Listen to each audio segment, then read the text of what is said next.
So what I want to do is I want to finish going through. So they provide, this is nice for me as a teacher, right? Everything's kind of contained here in this handout, and they provide uh, answers or suggestions, right, to questions that they're asking.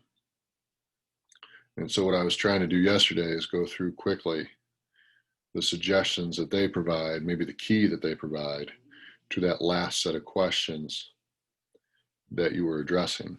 And I was trying to point out some things with that.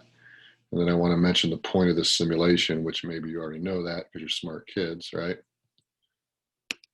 But we talked about allowing payment in kind, and the Constitution said that couldn't occur, right? And actually, your guys' solution kind of matched theirs, right? You need some type of stable currency. But the issue that they brought up in their key here, which I think I was trying to squeeze in before you left me, was that currency was going to be based on gold and silver.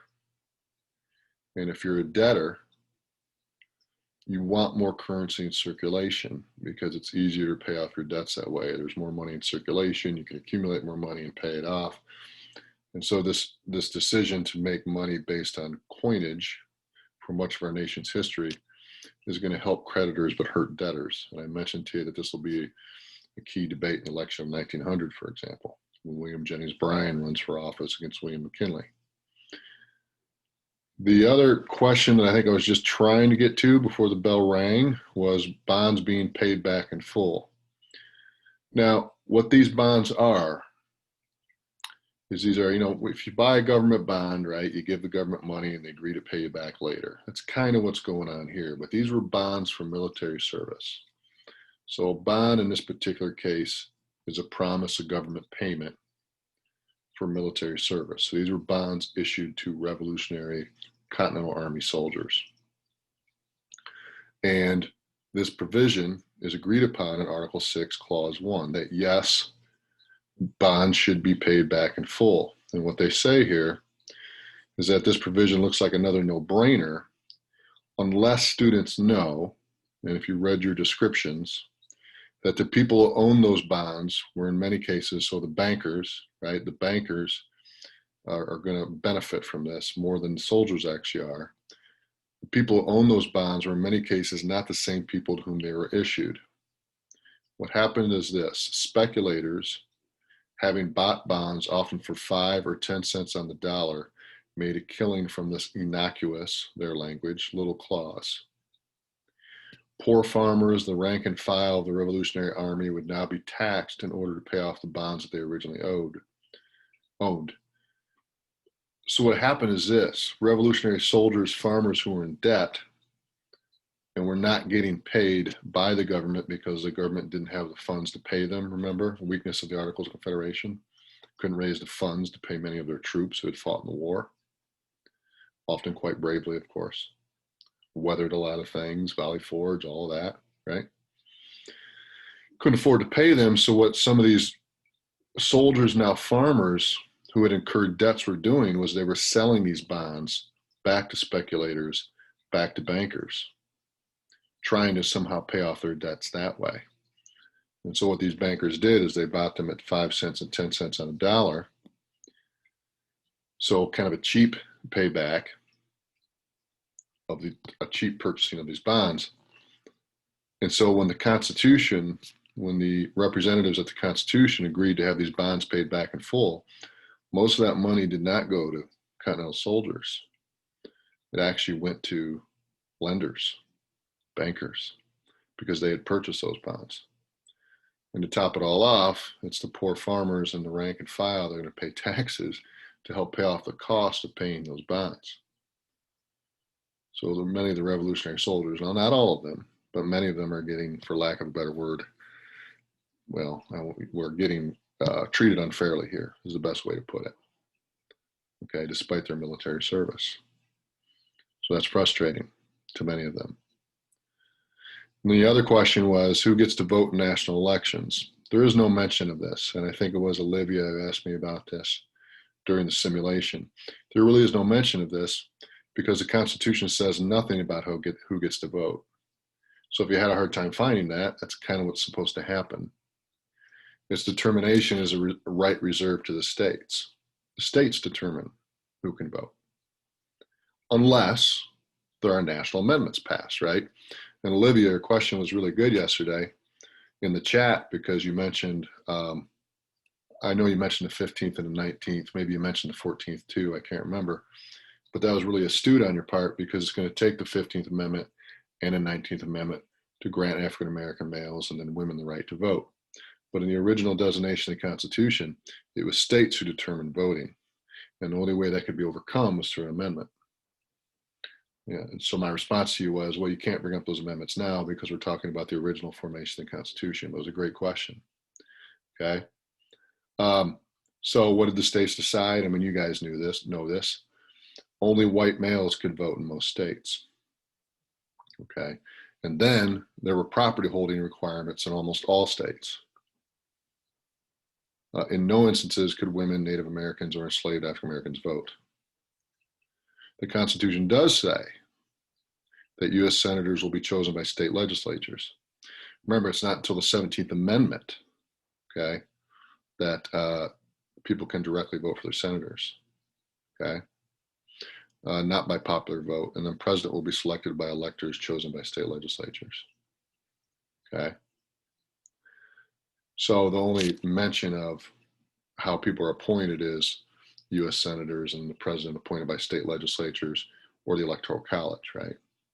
Voting is determined by states.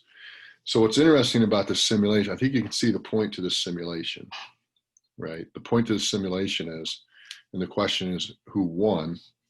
The answer is in the original formation of the Constitution, at least according to this simulation, and you guys know you don't have to agree with anything that's presented in here. And this is just the point of this simulation. The point of this simulation is that in the original formation of the Constitution, it's the elites who won, right? They were the only ones who could vote. And most of the policies protected their wealth and indeed in some cases enriched them even further. And if you look at our Constitutional Convention, which was more representative with enslaved Africans, farmers, who else was it? Workers, right? Just workers, right? Had that been the case at the original convention, then perhaps there would have been a convention put in place or a constitution put in place that was initially more representative, once again, according to this simulation, of people besides just elites in the original formation of the United States, okay? So now, what has happened since the original formation of the Constitution, right? We've talked about this. Those documents, Declaration of Independence, Constitution, those have broadened across time, right? And I think that's the point of this simulation, is that had it been more representative in the first place, maybe we would be even farther now with representation and equality and all those things. So it's an interesting take on the typical constitutional convention in which, wife's printing off something behind me, sorry, in which, typically, you read a typical textbook and it just talks about, how great the founding fathers were and how ingenious their plan of government was, which it was. You've heard me say before, and I'll say again, the best plan of government in existence is the U.S. Constitution.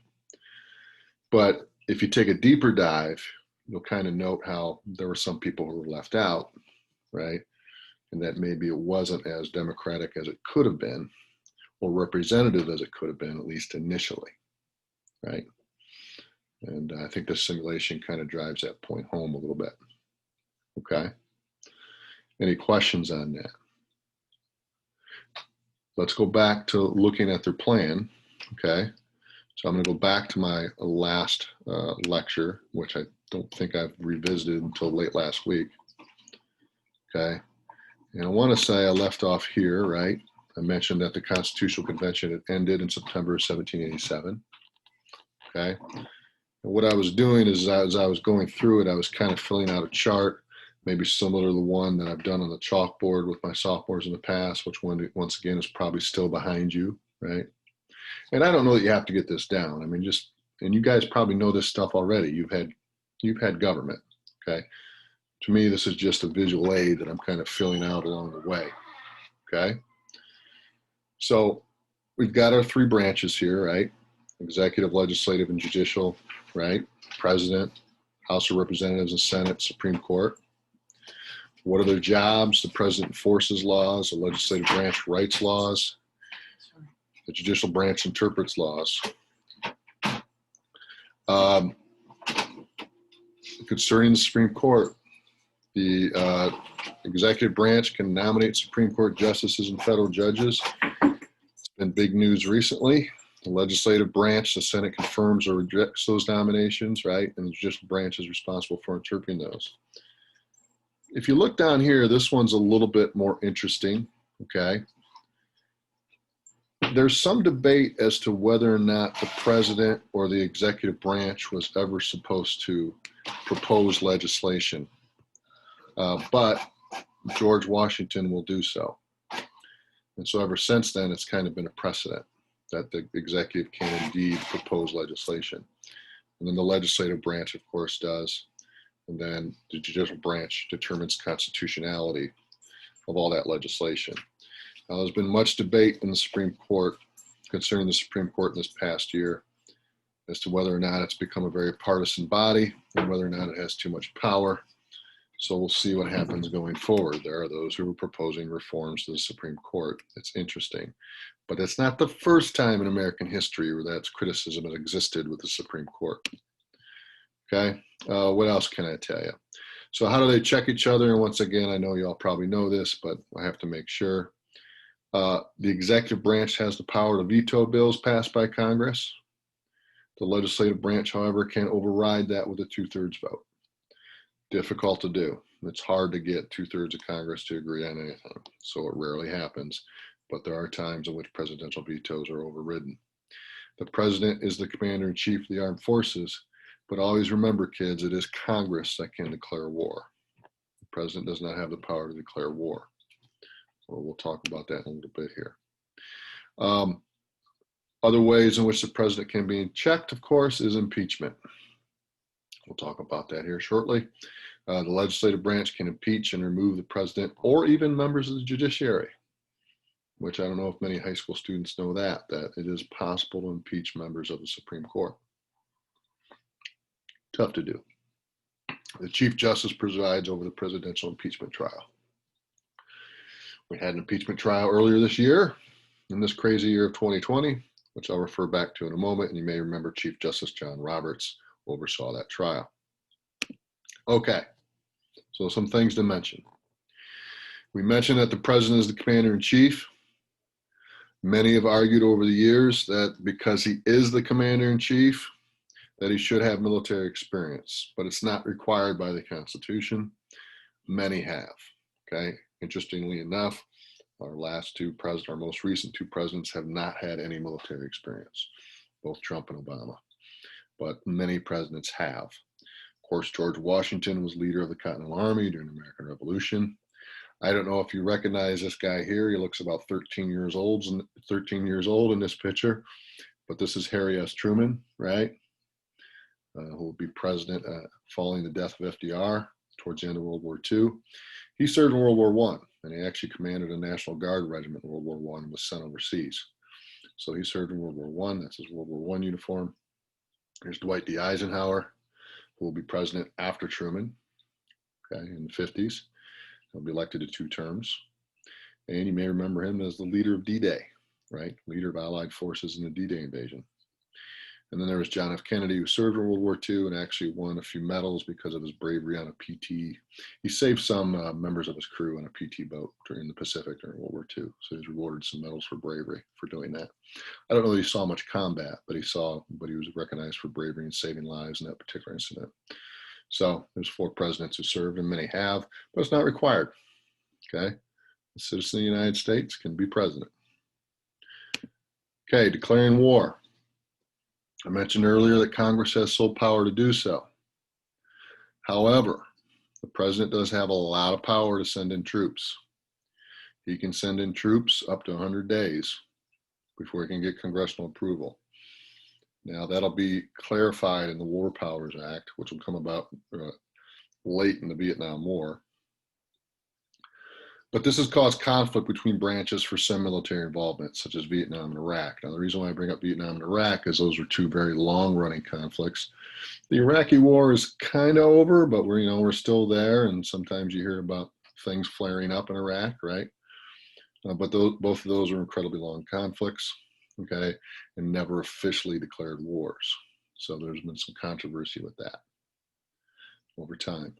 Now, here's the thing. Congress still has power over the president when he sends in troops.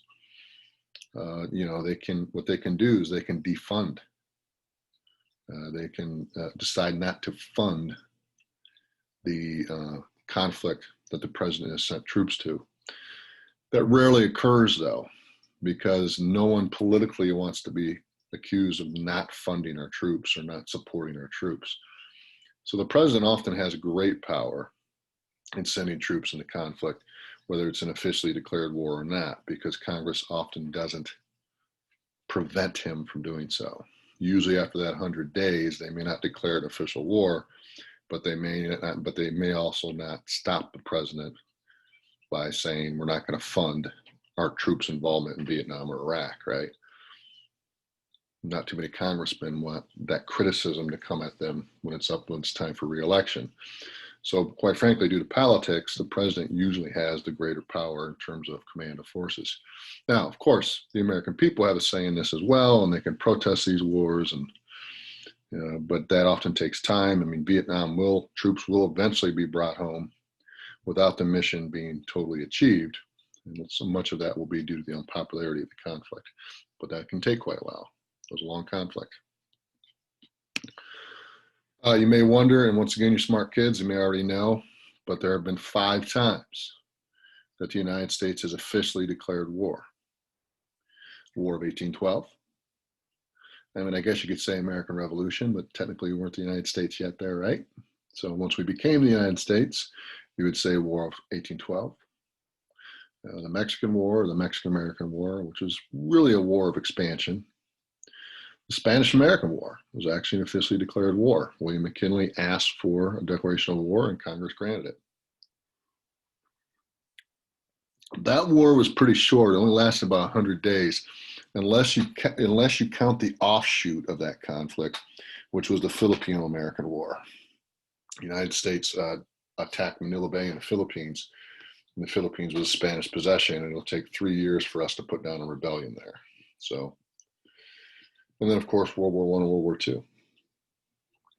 The other conflicts are conflicts, not officially declared wars by Congress.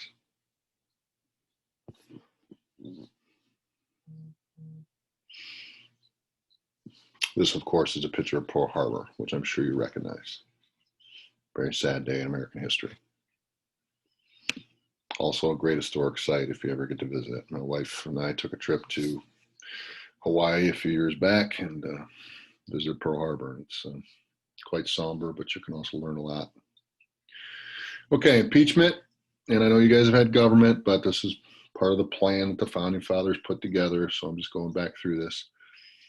And hopefully by now in your academic career, you know, and based on what you witnessed this past year as an American experiencing quite a year of current events in 2020, right? Impeachment just means to bring charges against. So Congress is responsible for impeachment or overseeing presidential conduct, right? So what happens is the House of Representatives can gather evidence and make a case for removal of the president. And what they do is they bring official charges against an individual. This takes a majority vote in the House of Representatives. And this is kind of seen as a big step. It doesn't happen very often in United States history. This is a big deal when it happens. And then we have a trial and potential removal. The individual, the president, stands trial. The Senate acts as a jury, essentially. And you need a 2/3 majority vote needed for removal. So it's more than a simple majority. You got to get 2/3 of senators to say, okay, this guy has committed treason, he's violated the Constitution, or he's committed crimes, he's obstructed justice, right? He needs to be removed. The chief executive is supposed to be an enforcer of the law, not a breaker of them.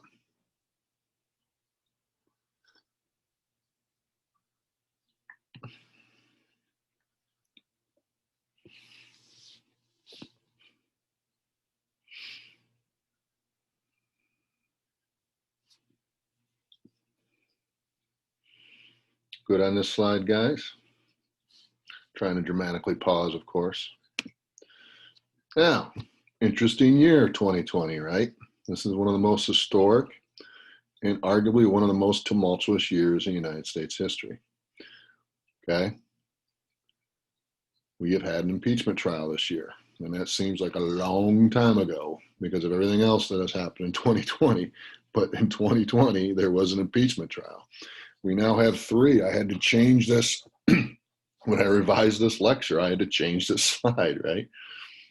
So we've had Andrew Johnson, Bill Clinton, and now, because it's very current, Donald Trump were impeached, but neither of them were removed from office. Okay. The Andrew Johnson impeachment is quite interesting. It literally came down, and one more vote would have gone against him. He'd have been out. Supposedly there was a backroom deal where he said, I'll stop interfering with radical reconstruction if you let me stay in office. And because he was vetoing the efforts of the radical Republicans during Reconstruction, right? And they wanted to remove him because of that. And they tried to remove him for violating the Tenure of Office Act, and it came down to 1 vote. The Clinton impeachment vote wasn't really close. He had lied under oath by saying, I did not have sexual relations with that woman, right? Only a joke I could do with my college students, but he will not be removed. The Trump impeachment, what's a little bit alarming about that, and maybe quite a reflection of our times, is how partisan the vote was. In past impeachment trials, they usually got more crossover, if that makes sense to you. People just voted their conscience or voted because they believe the person was guilty or innocent. What's a little alarming, and it's just the state of our current politics. Okay, and maybe the president has something to do with that. Of course, he's our leader, but we're just so divided, and the fact that it was so partisan. Okay, so that's troubling. I think that's a reflection of our current times that we're so divided. But now we have 3 impeached presidents in American history. Okay. All right. Now, if I get through these, just letting you know, kids, I'm almost done with this set of slides, but I am going to go on to another one if I have time. This is a full lecture period today because of the days we've lost, and I don't want to lecture tomorrow. Okay, we'll do something else tomorrow. Okay, so just bear with me here. Okay, so I want to tell the story of ratification. This might be a little bit repetitive for me with you guys because I probably lectured on this some when you were sophomores in the beginning of the course when we did the key documents unit. But it's where we're at in our history in this course now too, so I want to bring it up again. So the story of ratification. So the Constitution is approved, the convention releases it, right? They release it to the public. It's a hot summer of 1787 in Philadelphia, and they actually closed the doors and the windows because they didn't want stuff to leak out, and imagine it was hotter than heck in there. But anyway, the ratification process begins in September of 1787. There's 9 states required, and right away we think of one of the problems with the Articles of Confederation was you need unanimous consent for approval of major decisions. That never happens. Right away, the founding fathers are correcting that problem. Okay, well, we don't need all 13. It'd be nice if we had all 13 states ratify, but you know what? We're just going to get most of them too. We're going to get a strong majority here. So if 9 of the original 13 states ratify the Constitution, then it's the law of the land, and the other 4 are just going to have to deal with it, I guess. Now, what we also see in this time period is the formation of our first 2 political parties. The Federalists are going to be supporters of the new Constitution. The Anti-Federalists are going to remain opposed, and they're very concerned about people's civil liberties, right? They're concerned about individual citizenship rights. So, think about the simulation we just did. The Federalists tend to be made up of more wealthy and more educated people, right? People have been heavily influenced by the Enlightenment, who have served in um, government positions to some degree, ran major businesses, things like that, have a lot of land. Okay. Um, the anti-federalists tend to be made up of farmers and debtors, and the people who represent them. Some of the people who represent them are well off, but they're concerned about these people. They want to represent these people. So you see, once again, maybe a little bit of that class divide that we've been dealing with, really with Shays' Rebellion. An addition of a Bill of Rights will be very key to ratification. Once again, history that I'm sure you know. And I am actually, when I do this history, and you probably heard me say this when you were sophomores, but I'm grateful for both of these groups. I'm grateful for the Federalists, and I'm grateful for the Anti-Federalists. Doesn't mean I agreed with everything they did or said, of course, but I am grateful for their contributions to our plan of government. I think the Federalists, with their 3 branches of government and checks and balances, came up with a fantastic plan of government, a way to prevent tyranny. But then the Anti-Federalists came up with a Bill of Rights, which is a protection of individual rights, or they at least influenced the creation of that Bill of Rights, and I'm very grateful for that. I like that there's a list of rights that I, as a citizen, and you as citizens, right, that we have, that they're written on paper, and that they protect our rights. That's important, and that makes this country more democratic. Now, the Federalists, they argued that rights were inherent and they didn't need to be on paper, but it's kind of nice to have them on paper and specified, I think.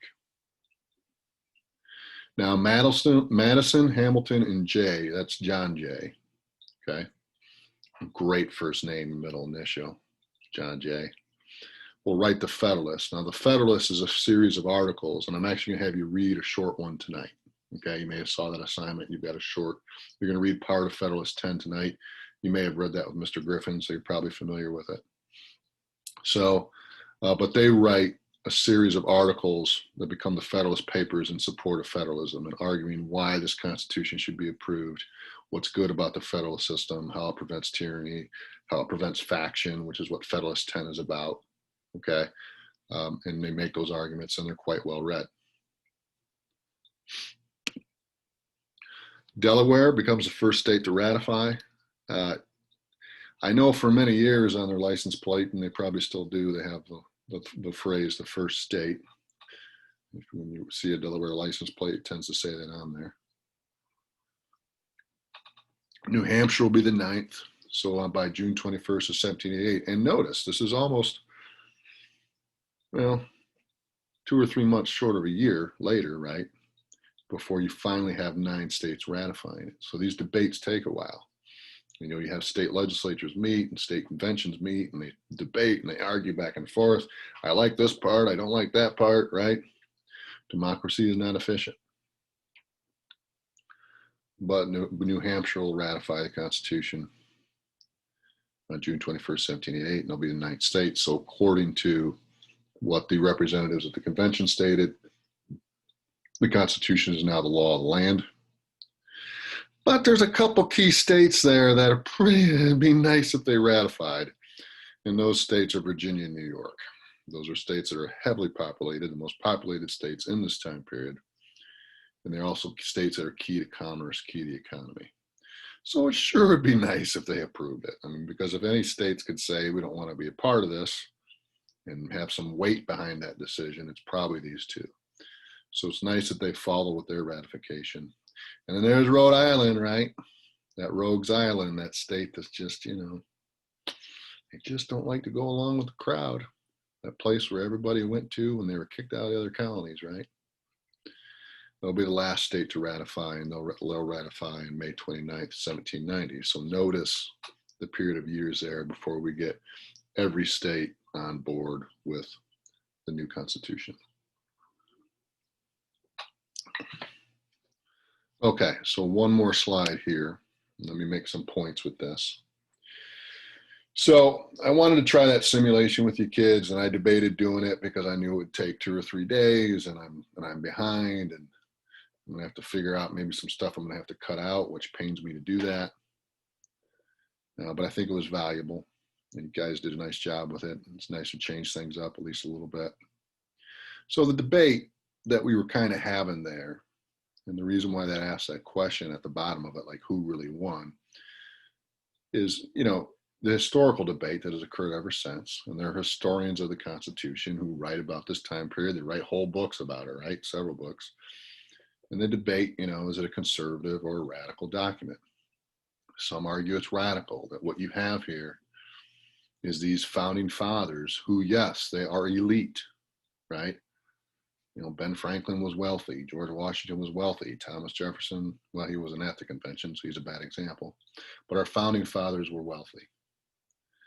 And yes, they were elite. But you know what? They could have created a monarchy. They could have made Washington a king, right?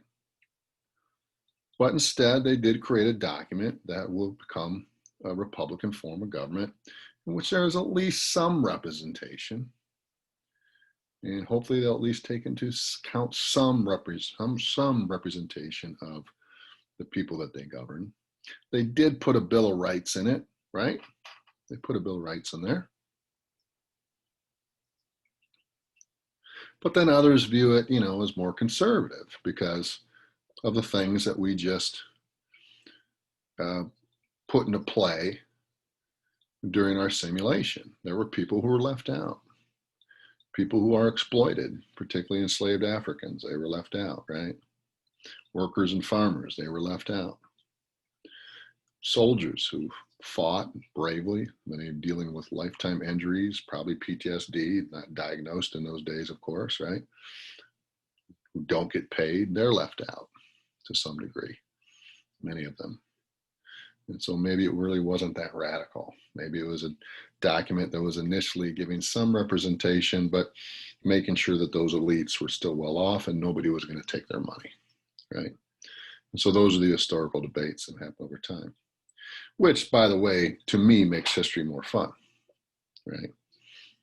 To me, history is more fun when you debate and you talk about this stuff and well, that Constitution's an awesome plan of government, but boy, they sure, but I don't know if they were as democratic as we give them credit for being, right? You have those discussions and those debates. Now, I think there is a good consensus conclusion that you can make about the Constitution, and that it is a preserver of republicanism. Now, what do we mean by republicanism? We're not talking about the political party here. We're talking about representative government, a government in which there isn't necessarily a lot of direct voting. We actually don't have a lot of direct voting in our country. We have direct voting at the local level, right? We can vote for issues at the local level or state and localities, but not at the federal level. That's all representative, right? We elect people to make decisions for us. That's what a Republican government is. Madison argues that that's the best form of government. You'll take a look at that tonight, that a Republican government is better than direct democracy. That's an argument that he makes. You can agree or disagree with that, okay? So the consensus is that it's a preserver of that our Constitution is a model to look up to for representative democracy, which has a lot of strengths. It also achieved a preserver of republicanism through the achievement of balancing democracy and order, right? But what did the founding fathers fear about direct democracy? They feared chaos. They feared disorder. They feared people that maybe were not as well educated as they were governing things. And maybe there's some truth to that argument too, right? Maybe. So what they created was a system that balances democracy and order through a system of checks and balances embedded in 3 separate branches. And that's really the key to democracy, right? That's a key to a democratic form of government. That's a key to living in a democratic society. How much freedom should we have, right? How much security do we need? How orderly should society be? And that's what we try to balance.